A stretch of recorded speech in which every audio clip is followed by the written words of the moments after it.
రీసెంట్గా సౌదీ యువరాజు చేసినటువంటి కామెంట్స్, దానివల్ల ఇండియాకి వచ్చేటువంటి ఎఫెక్ట్, అసలు కామెంట్స్ ఎందుకు చేసినట్టు, వస్తున్నటువంటి ఎఫెక్ట్కి సంబంధించి అడిగితే ఏం చెప్తారు అసలు? నాకు తెలుగులో ఒక సామెత ఉంది, గుర్తుందా నీకు? ఎవడు ముడి కిందకి నీళ్ళు వస్తే వాడికి తెలుస్తాయి. పాకిస్తాన్తో యుద్ధము, దాన్ని అప్పుడు అమెరికా వాళ్ళు పాకిస్తాన్ని సపోర్ట్ చేయడము, ఆ బిన్ లాడెన్ని అమెరికా వాళ్ళు వచ్చి చంపేయడము, ఇవన్నీ జరిగినాయి కదా. వేరే దేశానికి సంబంధించినటువంటి అంతర్గత విషయాల్లో మనం ఎప్పుడు జోక్యం చేసుకోవాలి. మన విషయాల్లో కూడా వేరే వాడు జోక్యం చేసుకునే అవకాశం అవ్వదు. ఓకే, ఇది ప్రజలు గుర్తుపెట్టుకోవాలి. నా మనసులో భావం చెప్తాను. మరి దీనికి పరిష్కార మార్గం అంత తొందరగా వస్తుందా అంటే రాదు. ఇండియా వాళ్ళు ఏంటంటే న్యూట్రల్ స్టాండే తీసుకుంటారు.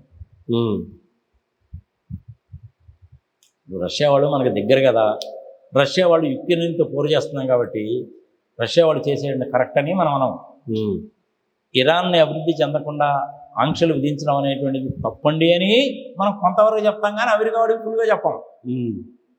ఈ ఇంటర్నేషనల్ పాలిటిక్స్ ఇలాగే ఉంటాయి. ఓకే, ఇప్పుడు సౌదీ అరేబియా కింగు పరిస్థితి ఏంటి అంటే, అమెరికా దగ్గర నుంచి ఆయుధాలు కొన్నాడు కాబట్టి రేపు ఎప్పుడన్నా కనుక అవసరం కనుక వచ్చిందంటే స్పేర్ పార్ట్లు అమ్మాలంటే లక్షల డాలర్లు పెట్టాలి. వాళ్ళ దగ్గర ఏమో పైలట్స్ ఉండరు, మెయింటెనెన్స్ సంగతి సమాచారం ఉండదు, టెక్నాలజీ ట్రాన్స్ఫర్ అనేది కుదరదు. వాడు చేయడు, వాడు తయారు చేస్తాడు, వీడు కొనుక్కుంటాడు, వాడి దగ్గర పెట్టుకున్నాడు. అది వాడి ప్రాబ్లం. నేను ఇరాన్ దేశానికి సపోర్ట్ చేస్తున్నాను అంటే, ఇరాన్ దేశానికి రష్యా వాడు సపోర్ట్ చేస్తున్నారు కాబట్టి నువ్వు నాకు శత్రువు అంటాడు అమెరికా వాడు. పోనీ అలాగని చెప్పి బైడెన్ గారు మీరు నేను మంచి మిత్రులమేనేసి అంటే ఇటు పక్క ఇరాన్ వాడు ఒప్పుకోడు. ఇరాన్కి రష్యా సపోర్ట్ చేస్తుంది కాబట్టి ఇది కదా ట్రయాంగిల్. చైనా వాడు వాచ్ చేస్తా ఉన్నారు అన్నమాట. చైనా వాడు డైరెక్ట్గానో ఇండైరెక్ట్గానో రష్యా వాళ్ళకే సపోర్ట్ చేస్తారు. విచిత్రం ఏంటంటే, అమెరికాలో తయారు చేస్తే 100 రూపాయలు అవుద్ది అనుకో ఒక వస్తువు, అదే చైనాలో తయారు చేస్తే 50 రూపాయలు అవుద్ది అనుకుందాం. అమెరికా వాళ్ళేమో వచ్చి చైనాలో ఫ్యాక్టరీలు పెడతారు, 50 రూపాయలు తయారు చేసుకుంటారు వస్తువుని, తీసుకెళ్తారు, 100 రూపాయలకి అమెరికాలోనూ యూరోప్లో అమ్ముకుంటారు. వాళ్ళకి అది వ్యాపారం. చైనా వాడికి ఏంటి, వచ్చి ఫ్యాక్టరీ పెట్టుకున్నాడు కాబట్టి ఎంప్లాయ్మెంట్ జనరేట్ అవుతుంది, వాడు 10 రూపాయలు ట్యాక్స్ వేసుకుంటాడు కాబట్టి వాడికి బెనిఫిట్. వ్యాపార పరంగా వచ్చేసరికి అమెరికా వాడు చైనా వాడు బాగానే ఉంటారు. ఇలాంటి విషయాలు వచ్చేసరికి మనకి ఇద్దరు శత్రువులు అయిపోతారు. నేను రష్యా వాడికి 100% సపోర్ట్ చేస్తున్నానని చైనా వాడు చెప్పడం, చైనా వాడు కనుక చెప్పినట్టయితే అమెరికాలో ఉండే వాళ్ళందరూ ఈ ఫ్యాక్టరీలు ఎత్తేస్తారు అని భయం. ఎత్తేసినా ఎత్తకపోయినా కానీ బైడెన్ గారు కానీ ట్రంప్ గారు కానీ ఆయన చైనాలో ఫ్యాక్టరీలు పెట్టడానికి లేదు, మీ మీద ట్యాక్స్ ఎక్కువ వేస్తానన్నాడు. వాడు బిజినెస్ పీపుల్గా, ఆ business people majority of the people ఎవరు అంటే జ్యూసే. ఓకే, జ్యూస్ లేకుండా అమెరికన్స్ ఏది కూడా చేయలేదు. రీసెర్చ్ అండ్ డెవలప్మెంట్ కానీ పెగాసిస్ లాంటి సాఫ్ట్వేర్ కానీ వాళ్ళు చేయలేరు. అందుకని అమెరికా వాళ్ళేమో ఇజ్రాయిల్కి సపోర్ట్ చేస్తారు, ఇజ్రాయిల్ ఏది చెప్తే మేము దానికి ఒప్పుకుంటా ఉంటారు. రష్యా వాళ్ళేమో ఇరాన్కి సపోర్ట్ చేస్తారు, నీకు ఎందుకు ఆయన గోవా బాబు అంటారు. పాలస్తీనియా వాళ్ళు ఏమంటారంటే, ఇరాన్ వాడు అమెరికా రష్యా వాడు మనం సపోర్ట్ చేస్తున్నారు కాబట్టి మేము పెద్ద పోటుగాళ్ళం అని చెప్పి వాడు ఫీల్ అవుతారు. ఇది కాన్ఫ్లిక్ట్. చివరికి అల్టిమేట్గా ఏమవుతుందంటే, అగ్రరాజ్యాలు వ్యాపార పరంగా ఆధిపత్య పరంగా ఆయుధాలు అమ్ముకోవడానికి వాళ్ళు బాగానే ఉంటారు, మధ్యలో ప్రజలు పోతారు. ఇప్పుడు వచ్చిన ప్రాబ్లం అదే ఆడ.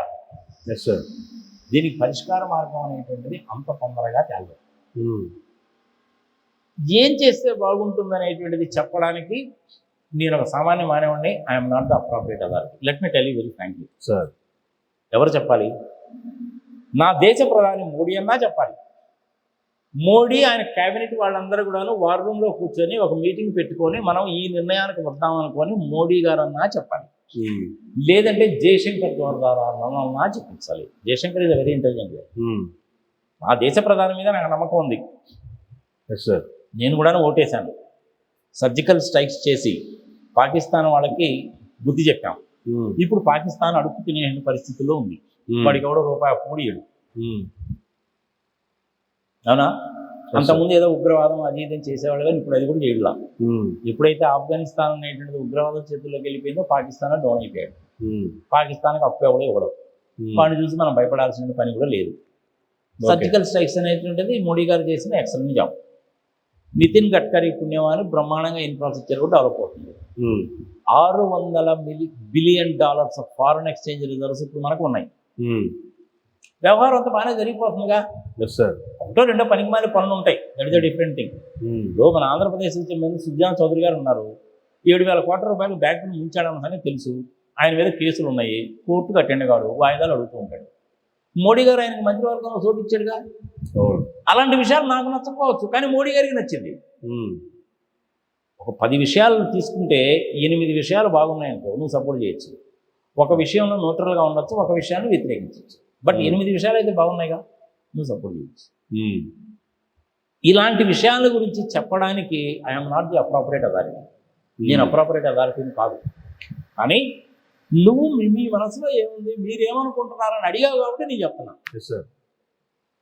వెస్ట్ బ్యాంక్లో ఉండేటువంటి ఇజ్రాయలీ సెటిల్మెంట్స్ని అక్కడి నుంచి తీసేసి ఇజ్రాయెల్ భూభాగం ఏదో డిసైడ్ చేసి ఇజ్రాయెల్ భూభాగంలో పెట్టండి, పాలస్తీనా కింద వాళ్ళ దాన్ని ట్రీట్ చేయండి. అక్కడ ఉన్నటువంటి 3 టెంపుల్స్కి అందరికీ పర్మిషన్ ఇవ్వండి. గాజా స్ట్రిప్ని యునైటెడ్ నేషన్స్ ఆర్గనైజేషన్ కింద కనుక ఉంచితే ఇది ఒక రకమైన సొల్యూషన్. కానీ చెప్పడానికి నేనెవరు సార్? మనము డెమోక్రటిక్ సెటప్లో కదా బాగున్నాము. ఎట్లుండాలి? ప్రభుత్వం చేసినవన్నీ నాకు నచ్చవు. మోడీ గారు చేసినటువంటి సర్జికల్ స్ట్రైక్ నాకు నచ్చింది. సుజనా చౌదరికి మినిస్ట్రీ ఇవ్వడం అనేది నాకు నచ్చలా, బ్యాంకులు ముంచాడు కాబట్టి. Yes sir. నేను అడిగినవన్నీ ప్రభుత్వం చేయదు, వయా మీడియాగా పోతుండాలి. మళ్ళీ చెప్తున్నా ఒకసారి, నేను అనుకున్నవన్నీ ప్రభుత్వం చెయ్యదు, ప్రభుత్వం చేసినవన్నీ నాకు నచ్చవో. అయినా కానీ అందరం కలిసే ఉండాలి, వ్యవహారం నడిచిపోతూ ఉండాలి భారత రాజ్యాంగబద్ధంగా. ఇది డెమోక్రసీ అంటే. ప్రపంచంలో బిగ్గెస్ట్ డెమోక్రసీ అందే కదా. Yes sir. ఇలాంటి డెమోక్రటిక్ కంట్రీలో ఈవీఎం మిషన్లు మేనేజ్ చేసి అధికారంలోకి వస్తే న్యాయమా ధర్మమా ప్రజల విజ్ఞతకు వదిలేద్దాం. సో ఈ ఇజ్రాయెల్ కాన్ఫ్లిక్ట్ అనేటువంటిది దానికి నా చిన్న బుర్రకు తోచినట్టు ఆలోచన చెప్పారు. కుదురుతుందా కుదరదా అనేది వాళ్ళు తెలుసుకుంటారు. నా దేశ ప్రధాని మోడీ గారు చెప్పాలి ఆ సంగతి. అది ఏంటంటే Israel, Palestine, Iran, America, Russia, China, Saudi Arabia, Egypt, Jordan, Syria, వీటిని గురించే కదా చర్చించుకుంటున్నాం మనం. Yes sir. OPEC, organisation for exporting of oil products, organisation for petroleum exporting countries అంటారు. వాటికి సౌదీ అరేబియా కింగ్ హెడ్ అన్నమాట, యువరాజు. సౌదీ అరేబియా యువరాజు ఎప్పుడైతే ఈ పాలస్తీనా, హమాస్, ఇరాన్ వీళ్ళు యుద్ధం అనేటువంటిది చేస్తున్నారో ఆయన ఒక బాంబు వేసాడు. నిన్న అనుకుంటాను జరిగింది సార్.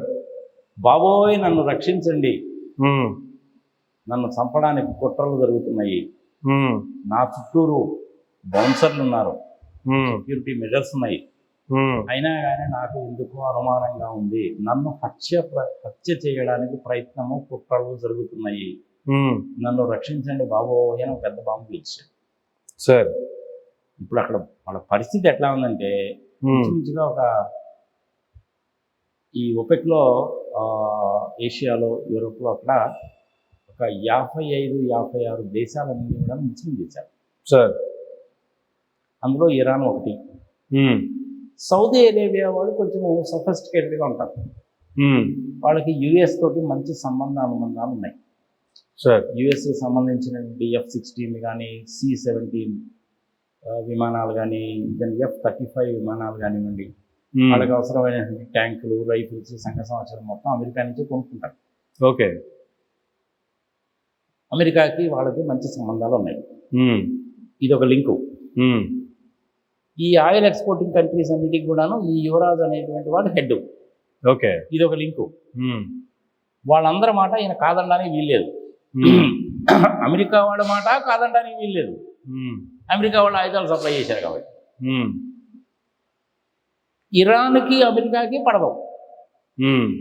ఇరాన్ వాళ్ళు మీరు న్యూక్లియర్ వెపన్స్ తయారు చేస్తున్నారు, మీరు రియాక్టర్స్ అవన్నీ కూడా ఉపయోగిస్తున్నారు అని చెప్పి వాళ్ళ మీద చాలా ఆంక్షలు పెట్టారు. ఇప్పుడు ఇజ్రాయిల్లో జరుగుతున్నది ఏమిటంటే ఇజ్రాయిల్కి పాలస్తీనాకి మధ్య యుద్ధం, గాజా స్ట్రిప్ కోసమని. వాళ్ళు అక్కడ హమాస్ వాళ్ళు ఉన్నారు, వాళ్ళు అండర్ గ్రౌండ్ టన్నల్స్ అవి చేశారు, సంగతి సమాచారం, బాంబులు ప్రయోగించారు. ఇటుపక్క ఇరాన్ వాళ్ళు మేము కూడా 1500 క్షిపణులు రెడీ చేసి పెట్టుకున్నామని వీళ్ళు చెప్పారు. ఇదిగో మొదలు పెడుతున్నాం అంటారు. మధ్య మధ్యలోనేమో మళ్ళీ శాంతి ఒప్పందాలు, అది మీటింగ్లు సంఘ సంవత్సరం జరుగుతూ ఉంటాయి. ఇదంతా కూడా ప్రధానంగా జరిగేది ఏంటంటే రెండు విషయాల కోసం జరుగుతున్నామని సార్ ప్రజలు గుర్తుపెట్టుకోవాలి. భూమి కోసము ఎప్పుడో చాలా సంవత్సరాల కింద మనకి తెలుగులో సినిమా వచ్చింది, గుర్తుందా నీకు? భూమి కోసం అని. సార్ బండి వెనక బండి కట్టి, జోడెడ్ల బండి కట్టి, అవును, పాట కూడా ఉంది కదా. భూమి కోసం అనమాట ఈ యుద్ధం. రెండవది ఏంటి ప్రధానమైనటువంటిది అంటే ఆధిపత్య ధోరణి, కథకత్వం అనమాట. అమెరికా వాళ్ళు ఏంటంటే సోవియట్ యూనియన్ అనేటువంటిది 1991లో గార్బచేవ్ తీసుకున్నటువంటి ఒక నిర్ణయం మూలకంగా 15 దేశాల కింద విడిపోయిందిగా. కజాకిస్తాన్, ఉజ్బెకిస్తాన్ రకరకాల పేర్లతోటి విడిపోయిందిగా. అప్పుడు ఏమైంది, అమెరికా వాళ్ళు ఇక మేమే ప్రపంచంలో సూపర్ పవర్ అనుకున్నారు. సో ఆధిపత్య ధోరణి. అమెరికా వాళ్ళు ఏంటంటే నేను చెప్పిందే వినాలంటారు. నువ్వు చెప్పింది నేనెందుకు వినాలని అమెరికా వాడు అంటాడు, చైనా వాడు అంటాడు. ఇప్పుడు ఇరాన్కి ఏమో రష్యా వాళ్ళు సపోర్టు, రష్యా వాళ్ళేమో యుక్రెయిన్ తోటి యుద్ధం, ఉక్రెయిన్కి ఏమో నాటో వాళ్ళు సపోర్టు. ఇప్పుడు ఈ మధ్యలో సౌదీ అరేబియా వాళ్ళు ఏం చేయాలి? అమెరికాకి కనుక సపోర్ట్ చేస్తే ఇజ్రాయెల్కి సపోర్ట్ చేసినట్లు లెక్క, ఇరాన్ వ్యతిరేకం అయిపోతుంది, ముస్లిం దేశాలన్నీ వ్యతిరేకం అయిపోతాయి. అలాగని చెప్పి నేను ఇరాన్కి సపోర్ట్ చేస్తున్నాను అన్నాడు అనుకో, వీళ్ళు కొనుక్కున్నాడు విమానాలకి, ట్యాంకులకి, వీటన్నిటికి స్పేర్ పార్ట్లు అమెరికా వాడు ఇవ్వాలి. వాడు రేపు నేను ఎవరు అంటాడు. ఇది కదా కాన్ఫ్లిక్ట్, అది అంతే కదా. అందుకని ఇవన్నీ చూసిన తర్వాత అతను ఆ రకమైన బాంబు పేల్చాడు. నన్ను చంపడానికి కుట్రలు చేస్తున్నారండి బాబు, నన్ను రక్షించండి అని అమెరికా వాళ్ళని అడిగాడు. ఓకే, అతను అమెరికా వాళ్ళని అడగడం అనేటువంటిది ఇరాన్ వాళ్ళకి ఇష్టం ఉండదు, రష్యా వాళ్ళకి ఇష్టం ఉండదు, చైనా వాళ్ళు తమాషాగా వస్తున్నారు. మరి ఇప్పుడు ఇజ్రాయెల్లో మెయిన్ ప్రాబ్లం ఏంటి అనేసి అంటే భూమి కోసము. ఓకే, ఇరాన్ వాళ్ళ దగ్గర న్యూక్లియర్ వెపన్స్ ఉన్నాయని చెప్పి వాళ్ళ మీద చాలా రెస్ట్రిక్షన్స్ పెట్టారు. ఒకప్పుడు ఇరాక్ మీద కూడా అలాగే పెట్టారు. అల్టిమేట్గా ఇరాక్లో అమెరికా వాళ్ళు యుద్ధం చేసి కువైట్ను ఆక్రమించుకోవడానికి ప్రయత్నించారు కదా ఇరాక్ వాళ్ళు. దానికోసం అని చెప్పి అమెరికా వాళ్ళు యుద్ధ రంగంలోకి దిగి ఆ సద్దాం హుస్సేన్ని పట్టుకొని ఆడెక్కడో గుహలో దాక్కోవాలంటే బయటికి తీసుకొచ్చి ఆయన చంపేశారు. ప్రధానంగా ఏం జరుగుతుందంటే ఇదంతా కూడాను ఇంటర్నేషనల్ పాలిటిక్స్ అనమాట. జియో పాలిటిక్స్ అంటారు దీన్ని. మళ్ళీ దీనికి ఒక పెద్ద పేరు జియో పాలిటిక్స్ అని. ఇవన్నీ కూడా కొన్ని పేర్లు చాలా విచిత్రంగా ఉంటాయి, ప్రజలు కూడా తెలుసుకోవాలి. Industrialisation, infrastructurisation, globalisation, freeisation. అంటే ఫ్రీ, ఎవడు ఇష్టం వచ్చినట్టు వాడు చేసుకోవచ్చు, ఒక నియమం, నియంత్రణ, రూల్స్, రెగ్యులేషన్స్ ఏమి ఉండవు. ఇవన్నీ పెద్ద పెద్ద పదాలు అన్నమాట. ముందు రోజుల్లో ఏం జరుగుతుందో అంటే తుపాకులు తీసుకొని కొట్టుకోవడం, విమానాల ద్వారా కొట్టుకోవడం ఉండదు మీదట. మోస్ట్ ప్రాబబ్లీ ఇదే లాస్ట్. దీని మూలకంగా 3వ ప్రపంచ యుద్ధం వస్తుందా అంటే రాదు, అంతదాకా రానియదు. ప్రపంచంలో ఉండే కొన్ని దేశాలు ఆయుధాలు అమ్ముకొని బతుకుతారు, ఇంకొన్ని దేశాలు ఆయుధం అమ్ముకొని బతుకుతాయి. ఇంకొన్ని దేశాలు ఏం చేస్తాయంటే ప్రపంచంలో అందరూ దగ్గర ఉన్నటువంటి బ్లాక్ మనీని మొత్తాన్ని పోగు చేసి వాళ్ళ దగ్గర పెట్టుకొని వాళ్ళు అప్పు నుంచి బతుకుతుంటారు. అవి కొన్ని దేశాలు చేస్తుంటాయి. ఇంకొన్ని దేశాలు ఏం చేస్తాయంటే సైబర్ వార్ చేస్తుంటాయి. ముందు రోజుల్లో భూమి కోసము, ఆధిపత్యము కోసమే కాకుండా ఇక మీదట యుద్ధాలు అనేటువంటిది ఫిజికల్గా జరగడం అనేటువంటిది ఉండదు. ఇప్పుడు ఏదో మనం చూస్తున్నాం కానీ వాటర్ వార్స్ అన్నా జరుగుతాయి. నీటి కోసము యుద్ధం, ఫైనాన్షియల్ థింగ్స్ అంటే ఆర్థిక సమాజం మీద, ఆర్థిక వ్యవహారాల మీద యుద్ధము, వ్యాపార యుద్ధాలు, సైబర్ యుద్ధాలు జరుగుతాయి. ఓకే, అంతరిక్ష యుద్ధాలు కూడా ముందు రోజుల్లో జరగడానికి అవకాశం ఉంటుంది. ఆర్టిఫిషియల్ ఇంటెలిజెన్స్ని ఉపయోగించి వైరస్లు తయారు చేసి, వైరస్ అంటే ఏది మన యుహాన్ ల్యాబ్లో నుంచి బయటకు వచ్చినటువంటి COVID-19 లాంటివి కాదు, సైబర్ వైరస్లు అన్నమాట. ఓకే. ప్రజలకు అర్థంగానే కావాలంటే మనైతే మనకి అప్లికేషన్స్ ఉంటాయి కదా, ఎస్ సార్. ఒకసారి మనకి మెసేజ్లు వస్తుంటాయి కదా, మీకు $1,00,000 వచ్చేస్తాయి, మీరు అది చేయండి ఇది చేయండి, కింద ఉన్న దాన్ని క్లిక్ చేయండి అని. అవును. అలా కనుక నువ్వు కనుక క్లిక్ కొట్టావనుకో నీకు సంబంధించిన ఇన్ఫర్మేషన్ మొత్తం పోతుంది. ఓకే. నీ ఫింగర్ ప్రింట్స్తో సహా పోతాయి. ఆర్టిఫిషియల్ ఇంటెలిజెన్స్లో ఏం చేస్తారంటే ఆ విధంగా తీసేసి దానికి సంబంధించిన దాంట్లో నీ బాడీలో ఉండేటువంటి DNA స్ట్రక్చర్ ఎట్లా ఉందో కూడా కనుక్కుంటారు. ఓకే. అది ఆర్టిఫిషియల్ ఇంటెలిజెన్స్. ఇద్దరు నేను ఏం చెప్తానంటే సమయ సందర్భం వచ్చింది కాబట్టి అలాంటి మెసేజెస్ మీకు కనుక వస్తే క్లిక్ చెయ్యకండి. కనీసము 2 నెలలకి 3 నెలలకి ఒకసారన్నా మీ పాస్వర్డ్స్ మార్చుకోండి. ఎవడికి పడితే వాడికి మీ సీక్రెట్ ఇన్ఫర్మేషన్ ఇవ్వకండి. ఎవడన్నా అడిగితే చూపించండి అంతే, నాకు జిరాక్స్ కాపీ ఇవ్వు అట్లాంటి పనులు కూడా చేయకండి. ఈ మనకి వేదాల్లో పురాణంలో ఎప్పటి నుంచో ఉన్నాయి ఈ డిఎన్ఏకి సంబంధించినవి. ప్రతి మనిషి కూడాను డిఎన్ఏ డిఫరెంట్గా ఉంటాయి. ఫింగర్ ప్రింట్స్ ప్రతి మనిషి కూడా డిఫరెంట్గా ఉంటాయి, అందరికీ ఒకే రకంగా ఉండవు. కానీ వాటి డిఎన్ఏలో చేంజెస్ కనుక చేశారంటే ఫింగర్ ప్రింట్స్ కూడాను అందరికీ ఒకే రకంగా ఉంటాయి. ఈ ఆర్టిఫిషియల్ ఇంటెలిజెన్స్ అనేటువంటిది ఎంత దూరం పోయిందంటే ఇప్పుడు కేవలం ప్రపంచంలో ఒక 10-15 మంది మాత్రమే ప్రపంచంలో ఉన్న 800 మనుషులకు సంబంధించినటువంటి వ్యవహారాలను మేనేజ్ చేయాలనేటువంటిది ఆర్టిఫిషియల్ ఇంటెలిజెన్స్ ద్వారా సాధ్యమవుతుంది. ఓకే. చివరికి 10 మంది చేతుల్లోకి ప్రపంచంలో ఉన్నటువంటి 800 మందికి 800 కోట్ల మందికి సంబంధించిన ఇన్ఫర్మేషన్ మొత్తం తెలుస్తుంది. నీ బ్యాంక్ అకౌంట్ ఎక్కడుంది, నీ పెళ్ళి ఎప్పుడు చేస్తున్నావు, నీ DNA స్ట్రక్చర్ ఎట్లా ఉంది, ఏంటి సంగతి సంవత్సరం వాడు ఏమైనా చేయొచ్చు. ఓకే. మరి ఆ 10 మందిలో తగాదు వచ్చిందనుకో అప్పుడు పరిస్థితి ఏంటి? ఎవడో చివరికి అల్టిమేట్ ఒకడే ఉంటుంది. అంటే ఈ ప్రపంచాన్ని మొత్తాన్ని ఒకే ఒక వ్యక్తి రూల్ చేసేటువంటి పరిస్థితులు రావడానికి ఈ ఆర్టిఫిషియల్ ఇంటెలిజెన్స్ ద్వారా అవకాశం ఉంటుంది. ఓకే. ఇది ప్రజలు జాగ్రత్తగా గుర్తుపెట్టుకోవాలి. కానీ ఎవరికి పడితే వాడికి పాస్వర్డ్ చెప్పడము, అవి చెప్పడము, ఇది చెప్పడము, కంట్రోల్ పనులు చేయడం లాంటివి చేయవాకండి. ఎస్పెషల్లీ మీకు వచ్చేటువంటి ఆ వాట్సాప్ మెసేజ్ల మీద మనం సస్తే క్లిక్ చేయవాకండి. క్లిక్ చేశారంటే మీరు అయిపోతారు. వాడు క్లిక్ చేశారంటే ఇమీడియట్ వాడు మిమ్మల్ని అడుగుతాడు, మీ బ్యాంక్ అకౌంట్ నెంబర్ ఏంటి, సంఘ సమాచారం అడగడు.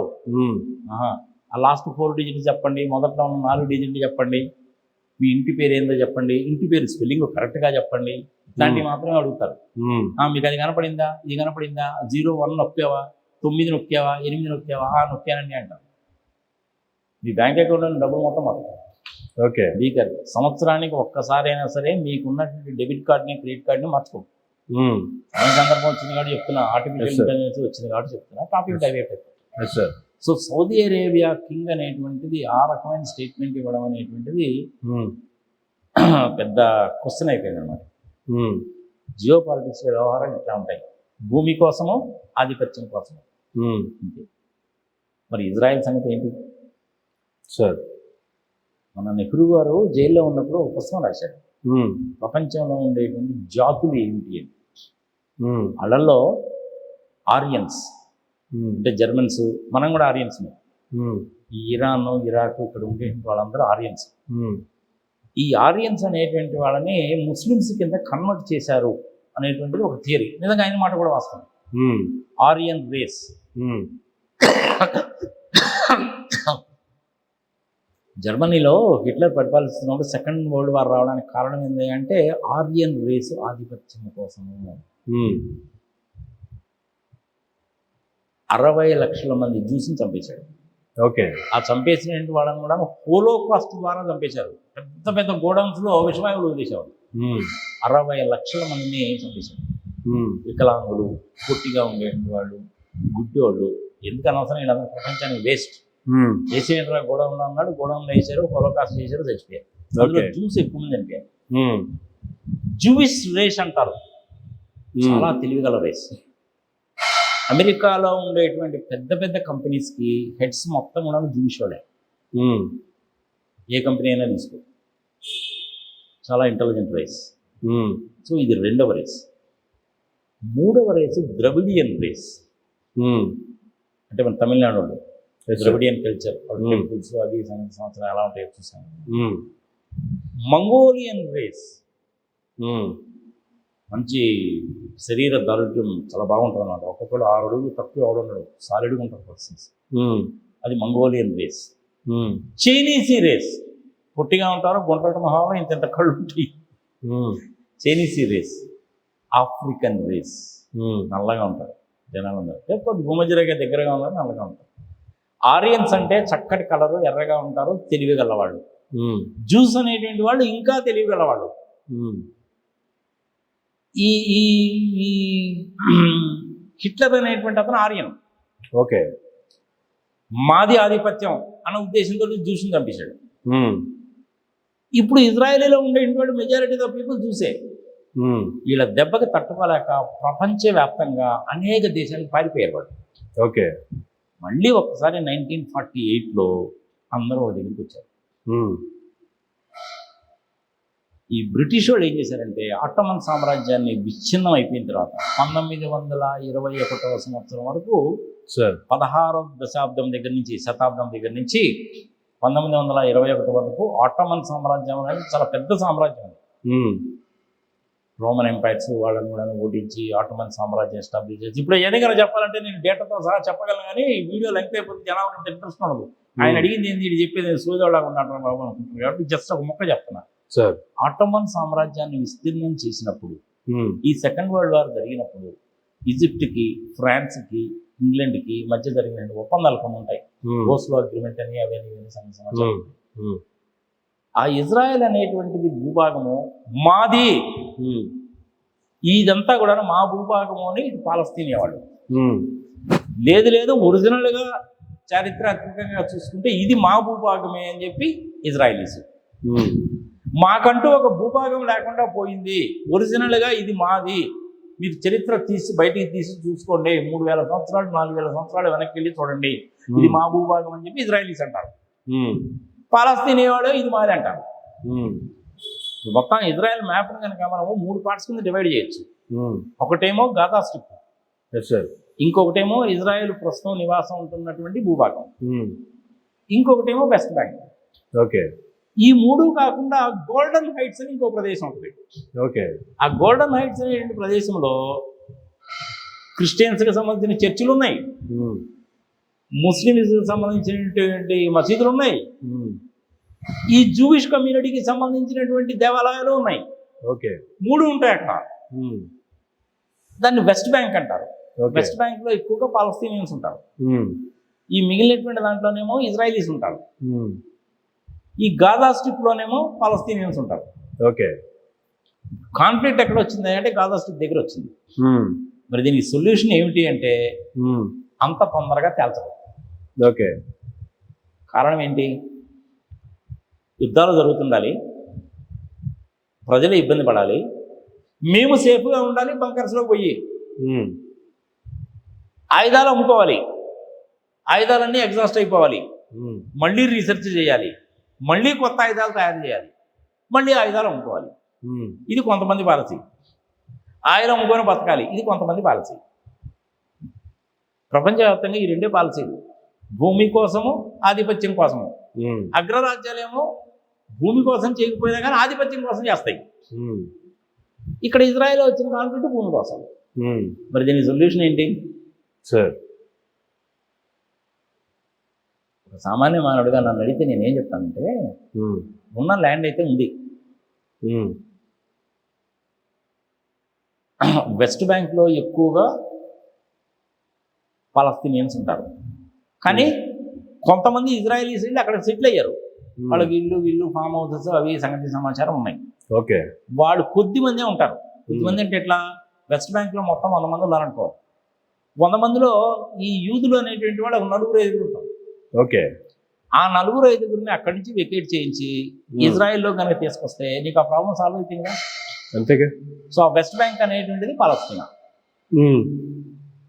ఇక్కడ గాజా దగ్గరికి వచ్చేసరికి ఏమైందంటే ప్రాబ్లం అన్నమాట. ఆ వెస్ట్ బ్యాంక్లో యూదుల్ని వికేట్ చేయించేసి తీసుకొచ్చి ఇజ్రాయెల్లో పెట్టేస్తే ఇజ్రాయెల్ దేశము, అది పాలస్తీనా. ఈ గాజా స్ట్రిప్ అనేటువంటి దాని దగ్గర ఇద్దరు కొట్టుకుంటున్నారు కాబట్టి హమాస్ వాళ్ళు అండర్ గ్రౌండ్లో కూడాను అది చేసి ఇది చేసి సంఘ సంవత్సరం చేస్తున్నారు కాబట్టి యునైటెడ్ నేషన్స్ ఆర్గనైజేషన్ వాళ్ళ అధీనంలో దాన్ని ఉంచుకుంటే ఇది ఒక సొల్యూషన్. ఓకే. మరి ఎన్నాళ్ళు ఉంచుకోవాలా యునైటెడ్ నేషన్స్ ఆర్గనైజేషన్ వాళ్ళు వాళ్ళ కింద? ఈ పరిస్థితులన్నీ కూడాను ఒక దారికి వచ్చిన తర్వాత అక్కడ ఇజ్రాయలీస్ ఉంటారు, పాలస్తీనియన్స్ ఉంటారు. యునైటెడ్ నేషన్స్ ఆర్గనైజేషన్ సంరక్షణలో ఉంటారు కాబట్టి తగాదలు కొట్లాట్లు ఏం జరగవు. ఎవడి పని వాడు చేసుకొని పోతూ ఉంటాడు. ఇక్కడ గాజాలో ఉండేటువంటి వాళ్ళు ఇజ్రాయెల్కి రావచ్చు, ఇజ్రాయెల్లో ఉండేటువంటి వాళ్ళు గాజాకి వెళ్తారు, గాజా స్ట్రిప్లో ఉండేటువంటి వాళ్ళు వెస్ట్ బ్యాంక్కి వెళ్తారు, వెస్ట్ బ్యాంక్లో ఉండేటువంటి వాళ్ళు గాజాకి వెళ్తారు. కానీ వెస్ట్ బ్యాంక్లో ఉండేవాళ్ళు ఇజ్రాయెల్కి రావాలంటే మళ్ళీ పాస్పోర్ట్లు, పర్మిట్లు, సంగతి సమాచారం ఇది మామూలు. ఓకే, నాకు తెలిసినంత వరకు దీనికి సొల్యూషన్ ఏంటంటే గాజా స్ట్రిప్ని యునైటెడ్ నేషన్స్ ఆర్గనైజేషన్ వాళ్ళు వాళ్ళ చేతి కింద ఉంచుకొని పరిస్థితులు over a period of time సద్దుమణిగిన దాకా వాళ్ళ కంట్రోల్లో ఉంచుకొని తర్వాత మళ్ళీ ఒకసారి మీటింగ్ పెట్టుకొని లేదులేండి మేము ఇలాగే కంటిన్యూ అవుతాం బాగానే ఉంది కదా అంటే let them continue like that. United Nations Organisation కిందనే ఉంటుంది. నో మ్యాన్స్ ల్యాండ్ అంటూ ఒక రకంగా చెప్పాలంటే అది ఇజ్రాయలీస్ది కాదు, పాలస్తీనియా వాళ్ళది కాదు, యునైటెడ్ నేషన్స్ వాళ్ళది. అని ఇక్కడ ప్రాబ్లం ఎక్కడ వస్తుందంటే యునైటెడ్ నేషన్స్ లో వీటో పవర్ ఉండే దేశాలు ఉన్నాయిగా, మరి వాళ్ళు ఏం చేస్తారనేది అనేది ఒప్పుకోవాలి. అక్కడ వచ్చేటువంటి టాక్సేషన్ స్ట్రక్చర్ ఎట్లా ఉంటుందో చూడాలి. ఎప్పుడైనా ఒకటి గుర్తుపెట్టుకోవాల్సింది ఏంటంటే ఒక దేశాన్ని కానీ ఒక రాష్ట్రాన్ని కానీ కనుక విభజించేటప్పుడు న్యాయబద్ధంగా ధర్మబద్ధంగా విభజించేటప్పుడు చాలా విషయాలని లెక్కలోకి తీసుకోవాల్సి వస్తుంది అన్నమాట. ప్రజలు కూడా అర్థం చేసుకోవాలి. వాడు చెప్తున్నారు ఆ ప్రాంతంలో జనాభా ఎంత, మతాలు ఏమున్నాయి, కులాలు ఏమున్నాయి, వాళ్ళ ఆచార వ్యవహారాలు ఏంటి, వాళ్ళ డ్యాన్స్, డ్రామా, లిటరేచరు, కల్చరు ఎలా ఉంది, అటవీ సంపద ఎలా ఉంది, భూమి ఎంత ఫర్టైల్గా ఉంది, నదులు ఏమేమి పారుతున్నాయి, ఆ నదుల్లో నీటి శాతం ఎంత ఉంటుంది, ఎలాంటి పంటలు పండించవచ్చు, అక్కడ ఉన్న ఎడ్యుకేషన్ ఇన్స్టిట్యూషన్స్ ఎలా ఉన్నాయి, హెల్త్ సిస్టమ్ ఎట్లా ఉంది, సముద్రానికి దగ్గరగా ఉన్నారా సముద్రానికి దూరంగా ఉన్నారా, కొండలు గుట్టలు ఏమున్నాయి, న్యాచురల్గా ఉండేటువంటి రిసోర్సెస్ ఏమున్నాయి, ఇవన్నిటిని కూడా లెక్కలోకి తీసుకొని సమానంగా విభజించాలి. ఆ దేశాలైనా కావచ్చు, రాష్ట్రాలైనా కావచ్చు. ఇప్పుడు ఈ గాజా స్ట్రిప్ అనేటువంటిది ఏంటంటే సముద్ర తీరానికి దగ్గర ఉంటుంది. ఇక్కడ సముద్రం ఉంది కానీ అక్కడ వెస్ట్ బ్యాంక్ కూడా ఉండదు. ఓకే, ఇట్లాంటివి పరిశీలించుకోవాలన్నమాట. ఇప్పుడు మన రేవంత్ రెడ్డి గారు ఉన్నారు, మన ఆయన ఏమంటాడు, ఆయన తిరుపతిలో మాకు కూడా షేర్ ఉందండి అంటాడు. 974 కిలోమీటర్ల ప్రాంతంలో తెలంగాణలో కూడా షేర్ ఉందండి అంటాడు. నువ్వు షేర్ ఉందని అంటున్నావా, బాగానే ఉంది, మరి హైదరాబాద్లో కూడా షేర్ ఇస్తావా, అట్టు కుదరదండి అంటాడు. మరి అది అట్టు కుదురుతుంది, తగాదు ఇక్కడే కదా వచ్చేది. ఇప్పుడు నాగార్జున సాగర్ ఉంది, అటు పక్కేమో ఆంధ్ర, ఇటు పక్కేమో తెలంగాణ. డ్యామ్ అంటే డ్యామ్ లాగానే ఉంటుంది కానీ సగం డ్యామ్ నీది సగం డ్యామ్ నాదంటే అటు కుదరదుగా. అంతేగా విషయాలన్నీ కూడా వస్తుంటాయి. ఎంత కూడా అల్టిమేట్గా దేనికోసం అంటే కేవలము భూమి కోసము. కొంతమంది ప్రజలు ఆధిపత్యము కోసము అగ్రరాజ్యాలు. ఇప్పుడు సౌదీ అరేబియాలో ఆయిల్ అనేటువంటిది అయిపోయింది అనుకో, అడుక్కు తినే పరిస్థితిగా. అంతే కదా. మరి ఇప్పుడు ప్రపంచంలో నీకు ఎవడు మాట్లాడాడు, అప్పుడు ఆయిల్ ఉంది కదా అని చెప్పి నువ్వు విర్రవేగా కదా, $83 $84 బ్యారెల్ ఉన్నావు కదా. అంటే మరి సౌదీ అరేబియా పరిస్థితి ఏంది, పంటలు పండవు, కుదరదు కదా. దుబాయ్లో నీకు పంట పండదు. మొన్న ఈ మధ్యన వరదలు కూడా వచ్చినాయి, చూసాం మనము. కానీ ఏంటంటే ప్రపంచ దేశాల మధ్య నీ దగ్గర అది ఉంది, నా దగ్గర ఇది ఉంది, నువ్వు నాకు అది ఇవ్వు, నేను ఇది తీసుకుంటా, నేను ఈ రేటుకి ఇస్తాను, నేను ఈ రేటుకి కొంటాను అంటే బాగానే ఉంటుంది. అది ఇండియా పాకిస్తాన్ మధ్య కావచ్చు, ఇండియా చైనా మధ్య కావచ్చు, ఏదైనా కావచ్చు. ఇప్పుడు సపోజ్ మన భారత ప్రధాని మోడీ గారే అయ్యా మనందరం కూర్చొని మాట్లాడుకుందాము, మీ ఇద్దరు కూర్చొని మాట్లాడుకోండి అన్నారు అనుకో ఫర్ ఎగ్జాంపుల్, మంచిదే.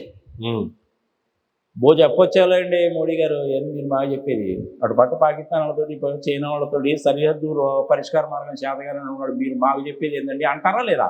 బయటికి అనకపోయినా లోపలైతే అనుకుంటారుగా. అంతే కదా. అందుకని మన వాళ్ళు అసలు తెలివిగా ఏం చేస్తున్నారంటే ఇటు పక్క వీళ్ళతో మాట్లాడతారు, అటు పక్క వాళ్ళతో మాట్లాడతారు. మొదటి నుంచి కూడా నాలే లేని కంట్రీ కదా.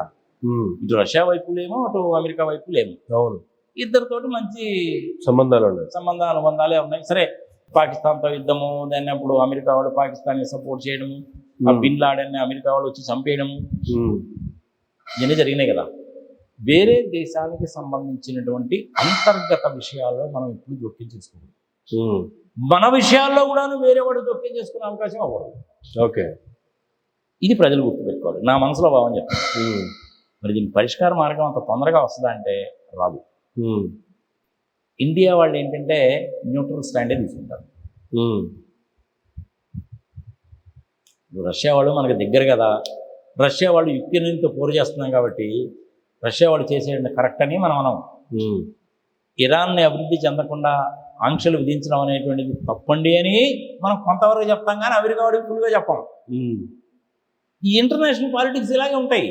ఓకే, ఇప్పుడు సౌదీ అరేబియా కింగు పరిస్థితి ఏంటి అంటే, అమెరికా దగ్గర నుంచి ఆయుధాలు కొన్నాడు కాబట్టి రేపు ఎప్పుడన్నా కనుక అవసరం కనుక వచ్చిందంటే స్పేర్ పార్ట్లు అమ్మాలంటే లక్షల డాలర్లు పెట్టాలి. వాళ్ళ దగ్గర ఏమో పైలట్స్ ఉండరు, మెయింటెనెన్స్ సంగతి సమాచారం ఉండదు, టెక్నాలజీ ట్రాన్స్ఫర్ అనేది కుదరదు. వాడు చేయడు, వాడు తయారు చేస్తాడు, వాడు కొనుక్కుంటాడు, వాడి దగ్గర పెట్టుకున్నాడు. అది వాడి ప్రాబ్లం. నేను ఇరాన్ దేశానికి సపోర్ట్ చేస్తున్నాను అంటే ఇరాన్ దేశానికి రష్యా వాడు సపోర్ట్ చేస్తున్నారు కాబట్టి నువ్వు నాకు శత్రువు అంటాడు అమెరికా వాడు. పోనీ అలాగని చెప్పి బైడెన్ గారు మీరు నేను మంచి మిత్రుడమనేసి అంటే ఇటు పక్క ఇరాన్ వాడు ఒప్పుకోడు, ఇరాన్కి రష్యా సపోర్ట్ చేస్తుంది కాబట్టి. ఇది కదా ట్రయాంగిల్. చైనా వాడు వాచ్ చేస్తా ఉన్నారు అన్నమాట. చైనా వాడు డైరెక్ట్గానో ఇండైరెక్ట్గానో రష్యా వాళ్ళకే సపోర్ట్ చేస్తారు. విచిత్రం ఏంటంటే అమెరికాలో తయారు చేస్తే 100 రూపాయలు అవుద్ది అనుకో ఒక వస్తువు, అదే చైనాలో తయారు చేస్తే 50 రూపాయలు అవుద్ది అనుకుందాం. అమెరికా వాళ్ళేమో వచ్చి చైనాలో ఫ్యాక్టరీ పెడతారు, 50 రూపాయలు తయారు చేసుకుంటారు వస్తువుని, తీసుకెళ్తారు. 100 రూపాయలకి అమెరికాలోనూ యూరోప్లో అమ్ముకుంటారు. వాళ్ళకి అది వ్యాపారం. చైనా వాడికి ఏంటి, వచ్చి ఫ్యాక్టరీ పెట్టుకున్నాడు కాబట్టి ఎంప్లాయ్మెంట్ జనరేట్ అవుతుంది, వాడు 10 రూపాయలు ట్యాక్స్ వేసుకుంటాడు కాబట్టి వాడికి బెనిఫిట్. వ్యాపార పరంగా వచ్చేసరికి అమెరికా వాడు చైనా వాడు బాగానే ఉంటారు. ఇలాంటి విషయాలు వచ్చేసరికి మనకు ఇద్దరు శత్రువులు అయిపోతారు. నేను రష్యా వాడికి 100% సపోర్ట్ చేస్తున్నానని చైనా వాడు చెప్పడం, చైనా వాడు కనుక చెప్పినట్టయితే అమెరికాలో ఉండే వాళ్ళందరూ ఈ ఫ్యాక్టరీలు ఎత్తేస్తారు అని భయం. ఎత్తేసినా ఎత్తకపోయినా కానీ బైడెన్ గారు కానీ ట్రంప్ గారు కానీ ఆయన చైనాలో ఫ్యాక్టరీ పెట్టడానికి లేదు, మీ మీద ట్యాక్స్ ఎక్కువ వేస్తానన్నాడు అనుకో, వాడు బిజినెస్ పీపుల్గా. ఆ business people majority of the people ఎవరు అంటే జ్యూసే.